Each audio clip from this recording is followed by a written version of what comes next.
to today's live show. And today's live show, this is quite an honor to invite such a guest, and both of you today to our show. And could you introduce yourself a little bit? Sure. This is Grace Gao from Roller Page.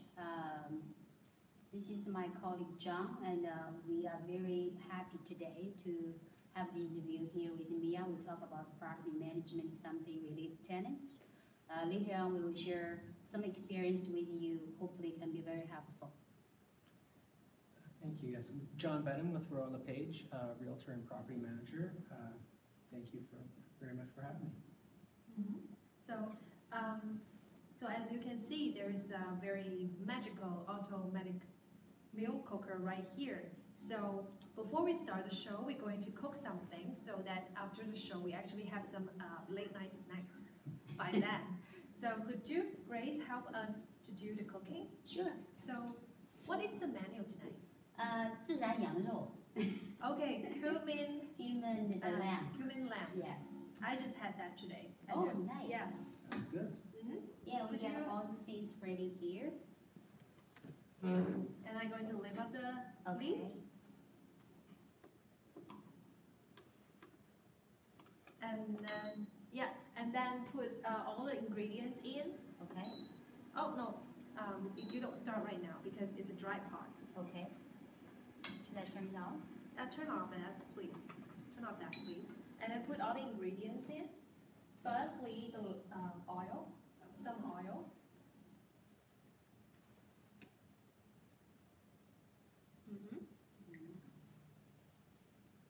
And then we have, and then we should put lamb, right? The chef is saying we will put some juicy ingredients here. Okay.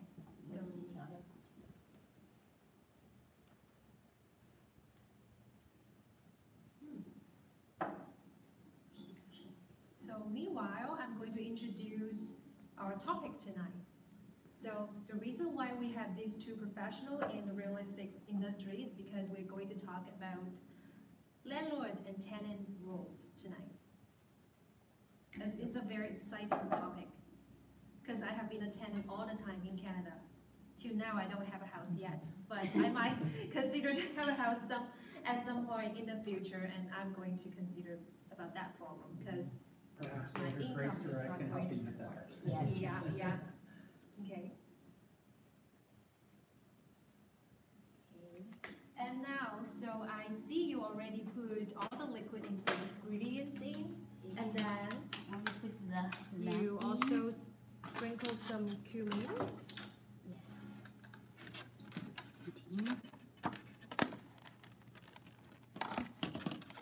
Hey, Grace, do you cook at home? Yes. I like cooking. But this magic cooker will help a lot if you are busy, right? Yeah.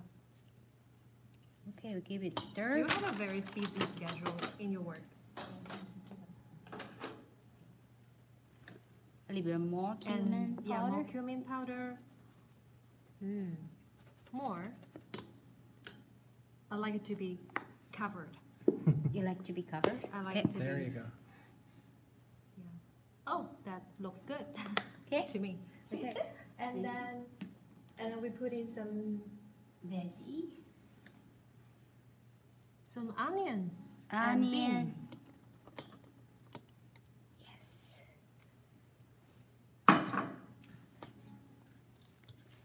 Then And then, okay. give it a stir. Then Do we need to put in water? No? no. Oh, no water at all? The lid should be there. Yes. Make sure it is attached.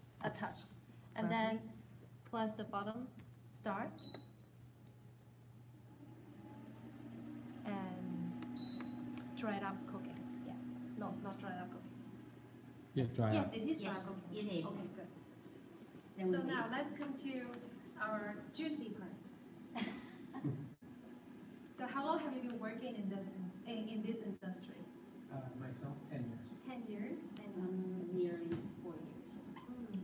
So, as the experience as a tenant, I realized that last year the government launched a new standard lease the residential tenancy agreement. So, That's correct. yeah. Yes, on April 30th, for Ontario, they made a new residential tenancy agreement, standard lease. The nice thing about this lease is that it includes a lot of the rights and responsibilities as per set out in the Residential Tenancies Act. Each section discusses different things, so it's important, you know, whether you're in the business of being a landlord or if you're a tenant looking to rent a place, you know, to review this agreement. And it has a lot of things that are helpful for both sides to understand how the business works. Yeah, that's right. Because when people actually naturally, they would come with their rights first and then Right. responsibility the second. Right. So in my life, I have seen some very ridiculous rental agreement Right. that the landlord sent to me. Yes. And those landlord agreement, it actually only stated out the responsibility of the tenants Right. and the rights of the landlord. Right. So that was so ridiculous. Sure. I didn't take that place. Right. I left right away. Right. And so from your perspective, I know this is your job to help tenants to find a good landlord and help landlord to find good tenants. So could you basically explain a little bit the work behind this? Sure. So for a housing provider, an owner, you know, it's a business, and it's a business with risks that need to be managed. And you know, for people who are looking for a good place to live, and especially when the rental market is more competitive, there can be times, like you stated, where people are being aggressive, I could say, doing things outside of the way that it should be done, which is the reason why this standard form was introduced. It simplifies the procedure. Right. Yeah, otherwise all the landlords with their own form, they will add on different things, Yeah. make it complicated. Okay. So they always want to make things that in favor of them more instead of tenants. Yeah. So because of the issues, the government being forced to use this format. It covers basically all the criteria for both parties, but it is easy to understand instead of writing very complicated words, sentences. Like for us, we have second language, but then we don't understand. So they make this really simple to understand for everyone. Yeah, I think it's very beneficial. Okay. Yeah, for tenants too. Okay. Yeah. So I think the reason behind this form was because there was just too many chaos behind between the landlord and tenants, though. Yes, one thing that adds some misunderstanding is that the rules are provincial. So each province has, you know, somewhat similar but variations of the rules. And I found before in past years, some landlords, they would have some ideas from a book or from a TV show out of the United States where different things are, the practices are different, the rules are different. And, you know, I can see it especially problematic for new Canadians, people coming to the country who the rules may be very different in their home country. And so it's important that, you know, we can make that easier for people. Yes. I see. So in the past 10 years of your career, so have you ever met any dispute? I mean, chaotic situation while you work? Sure. So in past years, some owners wanted to ask for extra deposits. Extra deposit Yeah. for like a damage? Right. So in Ontario, you can't ask for more than first and last. There's no damage deposit like there is in some other provinces or in some other countries. You know, it's unfortunate for owners who do have damages, and the recourse for them is more problematic. But the problem with the damage deposit is that people were taking advantage of it. The owner would come in when you're moving out, and he'd say, oh, that little scratch wasn't there before, or this small thing. Sometimes it's normal tears and wear. That's exactly it, normal wear and tear. Yeah. And so the way that it works is you do the first and last deposit. The owner can do an inspection prior to the move out, and if there's problems, they can pursue that through the landlord-tenant tribunal. They could possibly take them there, but they couldn't withhold rent. You can't make that. You shouldn't be able to make that call yourself, which makes sense because people would take advantage of it. Oh, So. Yeah. then how about some tenants would take advantage of this as well if that damage deposit is not exist?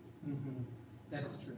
Yeah, you've probably come across this situation, Grace, as well. With the tenant? Okay. With tenants. So, do you have any experience of seeing this kind of tenant? I haven't seen this kind of tenants because I'm so strict with my tenant selection. Beginning, my tenant basically they are very, very good people. Oh, So I don't encounter much. okay. Wow. There's a problem. Then now we're coming to we comes up to a question of how the landlord should choose a tenant, like Yes. what rules. Yes. So This important. this is very important. First step. If this step you didn't take care right, you're gonna have a lot of problem later on. Not only time consuming, also money.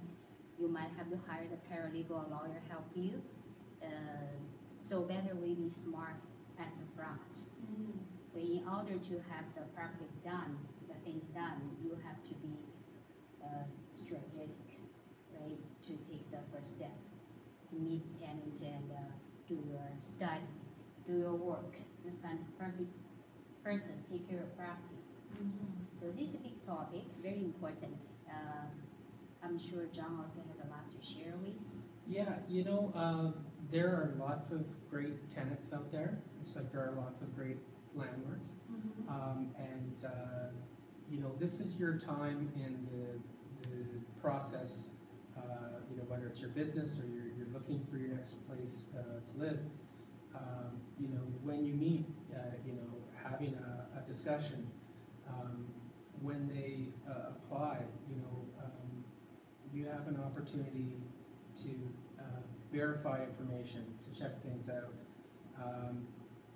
My experience has been anybody who really wants to push cash into my hand and say, hey, I have first and last right here, will you accept me, will you accept me? To me, I would never recommend accepting somebody on the spot. I need to tell them politely, hey, you seem great, thank you for your application. I need a day or two to process this, and I will get back to you as soon as I can. And you go from there, just to make sure. Yeah. In my own experiences, when I first met the tenant, I will ask them questions. Of course, I will let them to talk first. Talk about why they move, when they want to move, what kind of family background, how long they are going to rent, how much can they afford, do they have good credit score, what job do you do, do you have pets? Usually they are very willing to tell you on the spot, especially when they like the place. They want to talk beautifully about themselves. Like, I have a good work, I have a good reference, I have very well behaved dog, never scratch anything, or my kids are very well behaved. So they are going to present themselves very nicely to impress you, right? Either myself or the landlord. Right. So as for yourself, you must be very clever to identify. Some might be true, some might not be true. So there are things to be done, like a credit report. it's very important. Job letter, those things. You have to check in person. Like literally, you have to call, or you have to get the credit report by yourself. Sometimes, I do this too, because sometimes tenants they might give you a fake one, credit report. Oh. Yes, they won't give you a full report. They might only give you the first page with a good score, but they don't give you the detail. Okay. I have met one 80 years old lady give me a fake one. Later on when I checked, 587, but she claims at 880. Because it's so high, caught my attention. I just think it's way too high, and so I did my own work, and then I found out it's not correct. Okay. So normally, the good clients, a good tenants, is there a range, a normal range? I mean, a mean on. I like on the how you square? call them clients, by the way, rather than tenants. Okay. Yes. If, just for a quick second, I know landlords and tenants is the correct English term, but as a business owner, as a landlord myself, I like to think of them as clients. Yes. And, when you have a client that gives you thousands of dollars a year, we want to treat them well. We want to attract the best clients to our business that we can. Yeah. And to answer your question, Mia, about the score range, for myself, I'm not so focused on the exact number. What I focus on is the history. The report will also show where they've lived in the past. Okay. And I match that up against their application. Are they being truthful about where they've lived in the past? Because perhaps they're hiding something. Yes. And then as for the score, if the score is lower, I want to know why. I look closely at it and see, is this current stuff? Because it's different for me if it was 3 or 4 years ago, they had a divorce or something and the spouses were arguing about whose bills were whose bills, or they lost their job, they had a hard time.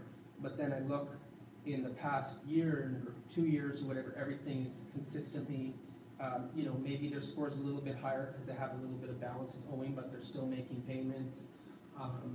It gives a picture of how responsible they are at managing their personal finances, but it's only part of the one part of the selection process. And I do appreciate when people are forthcoming with that. If they have some problem, they say, just to let you know, my credit's not perfect, but here's why. Okay. And, because if they're not wanting you to do a credit score, or like Grace says, they're passing you a credit score they've done, possibly they're hiding something. Okay. Yeah. So they're actually using the front page of the credit report to refrain something. Impress you. It would be too hard to change it somehow, right? Yeah, So- modify it. Yeah, To it's modify only it. one page. Yeah. So for myself, I usually check by myself. I insist on. Yeah. But the last tenant, they won't let you to check. Right, Imagine they are going to see 20 properties. right. Every single landlord wants to check. Mhm. Then their credit score will be going down very Oh, why? fast. Yeah, there's a very small hit on the credit Yeah, each time. it's a soft hit, Oh. but every time when you check, the credit score will drop. Oh, okay. That's why they don't want everybody to check. Okay. I only check when I think the time is ripe, when I think they are like 85% they will be my potential tenant. I will tell them, Right. it's time to check your credit, okay? I have to get that acknowledged though, through the rental application, right? With their consent, you can check. You cannot just random check everybody. Oh, You have to have a in-written consent, otherwise he can sue you. Okay. That's- So actually, how to check a person's credit report? I mean, you just enter his name? and So on then- a standard application form, on the bottom of it, it Yeah. says, You see, it says a consent to run a credit, and it's illegal to run that credit without them signing that. yeah, on the the bottom. second page, you see, here it will mention, with this consent, we can check their credit score. So from here, the first page, you see the name, date of birth, their SIN number. This is optional though, SIN number is optional. And basically, and their address, current, those 3 factors, you only need to check somebody's credit. only the 3 criteria. I see. Yeah, then you can run. You can last place is credit union, Equifax, or some free ones even nowadays. Okay. For myself, I do like to run the credit most often, but like Grace said, it's one of the final steps, because I'm not just gonna, if there's a cost to do it, number one, and number two, if everything else is checking out, their income verification, the rest of their application, and like she said, when we're getting to the point where this person may be the person that we'd like to go with, then I would run it. And Yes. I have had the same thing where people have said, you know, is it possible not to run it because of the Yeah. credit hit? And I have had to say, I'm sorry, I do, but there have been other times where everything else, they've come to me. Sometimes people come very well prepared, you know. Yes. I love that when they have their job letter, they have a reference letter from their last landlord, they're organized, they have a nice, it's like a nice resume put together. Yes. Oh, And it makes a wow. very good impression, Yeah. you know, I- rather I than like having that. to call them up and get it and, you know. Yeah, They it are so- really actually save lots of our time. Yes. And usually I like that we make decision quite quickly because I don't have to wait somebody to bring the job letter, wait for a couple of days, then 7 days, you know, waiting for the paperwork. Okay. So when people usually when they well prepared, right, like he's like a resume, a pile of their resume, they are very well organized. Mhm. Those type of people I encountered in my past, Mhm. they really turn into good tenants. Right. They really take care of the place. But if you have to go after the people, can I have this? Can I have this? Can I have this? Those people, they are sometimes random looking. You might be going after them for rent like that later. Yes, that's the bad sign. Oh. That's a red flag, that sign. Okay, I see. Yeah. So far I have been hearing how all these little tips for looking at credit scores for tenants. And now I have a question that the credit report also related to the person's last address, Yes. right? And if that person did not report tax on the last property when during the rental agreement, then how will that come up Right. in the credit? Right. So I don't believe that it has to do with the taxes will influence the report, but Turn off, please. Yeah, turn it off. Yeah. it smells really good, by the way. Yes, Or maybe just leave it for a while. It's hot. it's hard. Yeah, just leave it, and then all we need to do just let it cool down, and we continue our talk. You made a very good point, Mia. Sometimes the information will not be entirely matched, but it should match most of the time. Yeah. If you live at a place for a year or 2 years or more especially, you're gonna have something on your credit report from that, because every time you get any kind of credit, whether it's even getting a phone, you know, you have to fill out your information, get the phone, it'll have your address, that will go on your credit. Oh, okay. So unless they've been there for a very short time, or unless all the bills were in someone else's name, it should show that address. Okay. So if that, then how can so sometimes actually I encounter some landlords, they will actually ask you, do you like to have a tax receipt at the end of your tenant agreement? If no, then we can reduce the rent a little bit. I've never heard of that. It sounds like someone's not trying to not pay their income tax. And you know what? When a tenant asks for a rent receipt, you have to provide a rent receipt. It's not that hard to do a receipt. I prefer not to do them monthly. It just takes a lot of time. So when my tenants email me at the beginning of the year and they say, could you please provide me for a rent receipt, I just get them one receipt for that whole year. I email it to them, very easy. And to the tenants out there, they have that paper, right. so easy to trust it. Yeah, for sure. I think it might be commonly heard in Toronto, in Bay Area, we seldom heard about I've never come across cash or tax. Usually here, I think most of them will just assume it's their responsibility to provide a tax receipt. Mia, to add to your point about verifying a person's last addresses, if you have a realtor working for you, Grace and I, realtors, we have access to search title. Okay. So if you gave me a list of addresses where you stayed, I would run those and I would see what the owner has been on title, who actually owns that property. Just because sometimes people, they may try to state that they stayed at a different place or whatever. Now, the name may not always actually match the name of the landlord, because number one, perhaps they have a property manager stated as their landlord. Number two, they may have the property in another person's name. But again, it's just it's like putting together a puzzle, verifying if there is something that's different, why is it different? And once in a while, I do come across an application which is almost all false from start to finish. And these are obviously people that you want to avoid doing business with. Yes. Oh, okay. Yeah, I do that too, actually. Luckily, most of the time, the people cross when I Right. do that, they usually match Right. the title, Yeah. like real landlords, Oh, Right. not they meet up friends or Mhm. something. They make up some references. okay. References could be tricky too sometimes. Mhm. I have to call every reference because regardless, we are going to call previous landlord references, including their job, their boss, current work. Some people will usually quite honest, tell you really happened, what happened.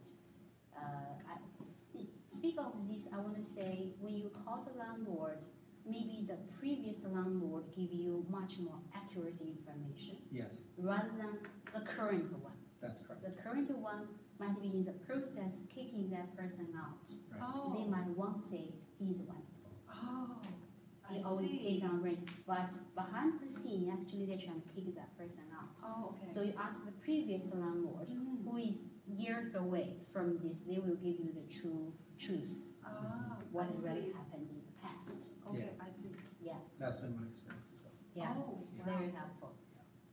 Another thing I want to mention here is about pets. Mhm. Think pets, dog or cats. Yeah, I did heard about that. Is that a landlord has no right to refuse Yes. a tenant from bringing in pets. That is Yes, correct. Yes, there could be at the beginning, because I usually ask advance, they will tell me, yes, I do have a dog. Then I will ask, what kind of dog? How old is the dog, right? Does it shed, does it bark? Is it huge Or or how many? small? Or how many, right? Mm. So there are things you have to be careful, but you cannot reject the tenant just because they have pets. To clarify, the owner does have the right to select who they want. I mean, in a rental market where you may very often get more than one application, they can make that overall choice. But to choose someone, it's an overall picture. There's a number of reasons why you chose the person that you chose. But it is their choice, but absolutely correct. That cannot be, hey, I didn't choose you because you have a cat or a dog. It's Just not say it. well, I mean, again, it's an overall choice. There's a number of factors. And this is why it's frustrating for some tenants when they're looking for places, especially in a very short supply market, and they feeling a bit down for perhaps they've missed out on a couple places already, and they really want to know the reason why. And most often, the reason why isn't that they have a pet or something like that. It's just simply that the market's very competitive. So, people that come with a good package put together, people that, have their stuff together, they stand a great chance. But typically owners won't state the specific reason for fear Okay, of getting into trouble for that. okay. Yeah, and not all the pets are bad. Yeah, there's plenty of Some have people songbirds. that I'm have, basically not going to bother anyone. over the years, I have seen people with several pets that have been far cleaner than some Yes, people who have I zero agree. pets. Oh, Yeah. And the pet is not the problem. I No. find a lot of times it's people who, they leave their pets at their residents unattended for a long period of time, you know, and then they do damage because the poor dog is in the house for too long, not let out, starts to chew trim and things like that. So one suggestion is, you know, if you're a tenant looking for a place and you're concerned that you might get rejected because you have a pet, you could say, hey, this is where I live now.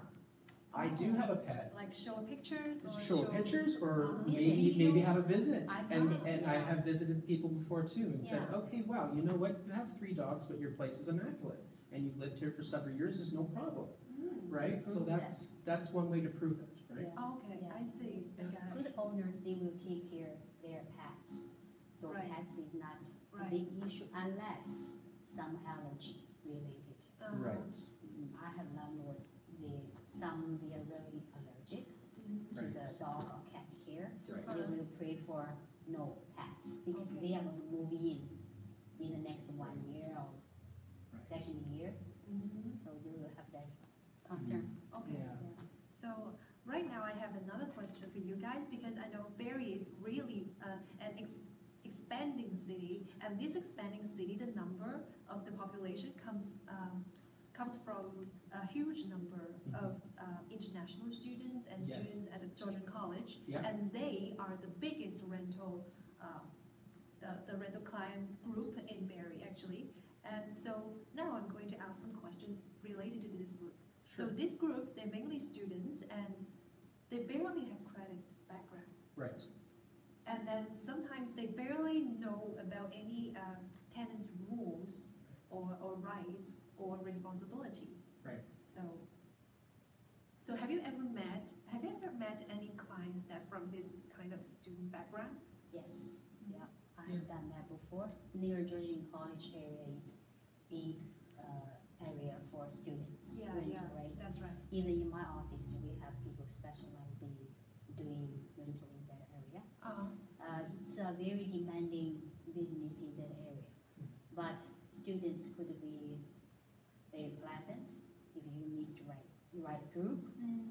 They take care of things, they can clean after them, pay rent, but it could be less headache too, because they are really too young sometimes. They don't take care of things like leave garbage and undone dishes. So later on, just a problem for landlord when they want to sell the place. It's Right. quite running down condition, so the value of the property will go down. Yeah, right. So they pray for family. But I do encounter landlord, they want students as well. Students, I know, could be very easy to deal with too. They always pay their rent. I haven't heard students not paying rent. So they are welcome in lots of families as well. Probably because they have very stable income source from parents, Yes, not from that's very themselves. true, yeah. I find that international students that I have dealt with in my personal experience have been, like Grace said, quite responsible. Often they're coming to Canada with a big sacrifice from their family.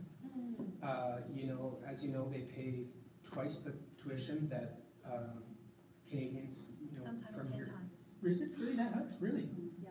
So I can imagine, you know, if I was sending my child to another country and I was putting up all this money, I would want to see some results. I wouldn't want to know they're partying in it's such an opportunity, right? So I think there's some pressure there. Grace has stated about student rentals, you know. I think it's a very different business from other rentals because usually it's rented by the room. Yeah. And I had a rooming house near Georgian College. I sold it last year. It can be more profitable for the owner because you're getting rents from a larger group, but I found it very time consuming. And as I got busier with my business and my family, I decided that it was a little bit like running a hotel.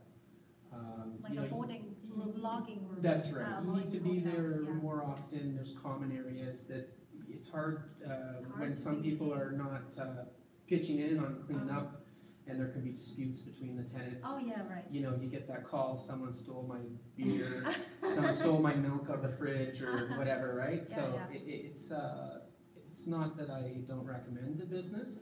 It's a great option for students because it's a lot more affordable.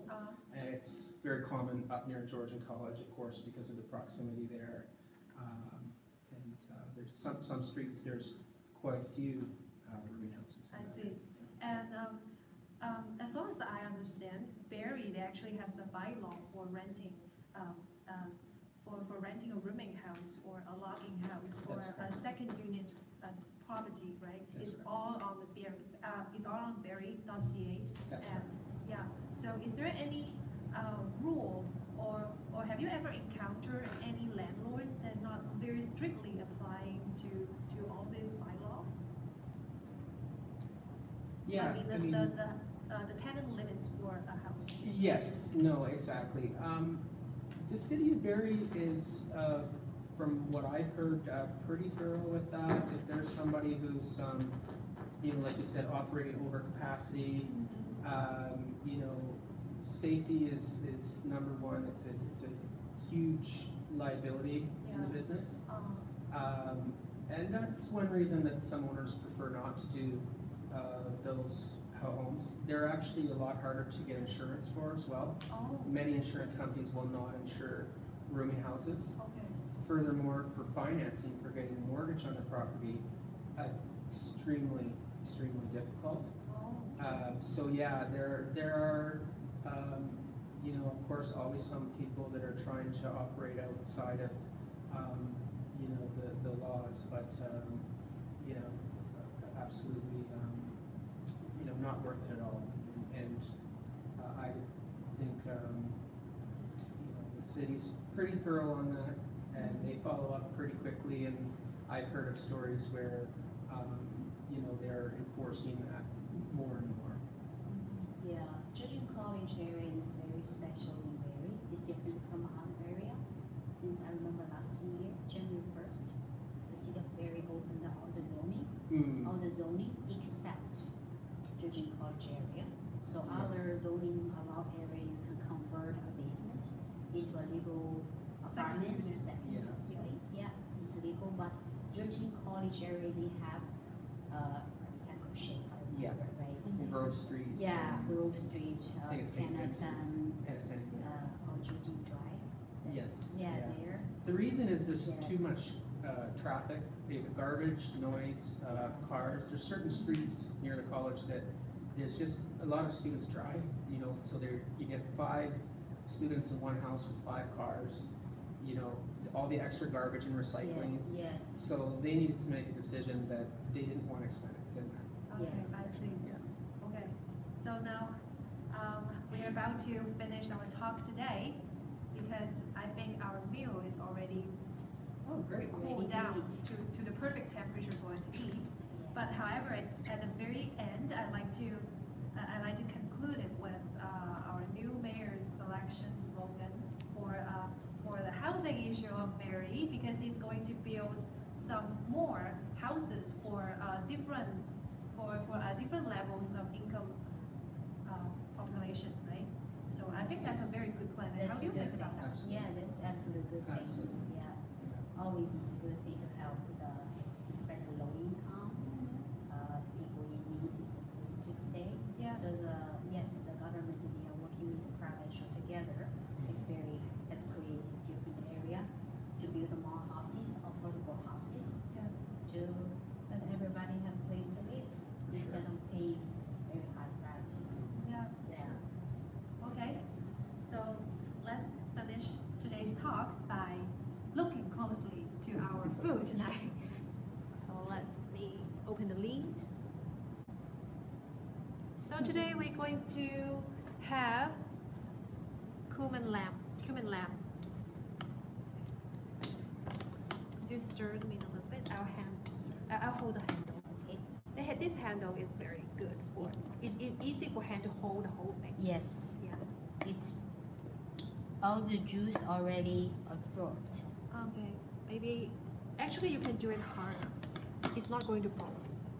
It's not going to break. Sorry. Sorry for my poor language.